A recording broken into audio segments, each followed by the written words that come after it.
Hi friends, இன்றைக்கி இங்கே மதுரை போயிட்டுருக்கேன். மதுரையில் இங்கே நல்ல மழை.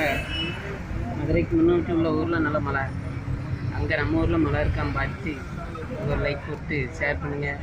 ஏனாலும் கமெண்டில் சொல்லுங்கள். நம்ம ஊரில் மழை பெய்தான்னு நம்ம திருச்செந்தூர் அந்த சைடு எங்கே பெஞ்சாலும் சரி கமெண்டில் சொல்லுங்கள். மழை பெய்யுது பெய்யல. இங்கே நல்லா மழை பெய்யுது. நம்ம இது மதுரைக்கு பக்கத்தில். அதனால் கமெண்ட்டை சொல்லி எனக்கு ஒரு லைக் போடுங்க. எல்லாம் இங்கே காற்றும் ஜம்முன்னு வருது. மதுரைக்கு போயிட்டு அங்கே ஃபங்க்ஷன் அட்டன் பண்ணிவிட்டு உங்களுக்கு அங்கே இருந்து ஒரு வீடியோ போடுறேன். வடிவேல் மகேசனோட ஒரு ஃபோட்டோ எடுத்து போடுறேன். பாருங்கள், பார்த்து அதுக்கு ஒரு லைக் போடுங்க. அவங்களோட வீடியோ பண்ண போச்சு அதையும் பார்த்து வீடியோ போடுறேன். அதுக்கு ஒரு லைக் போட்டுருங்க. பாய். அடுத்த வீடியோ இருக்கும்.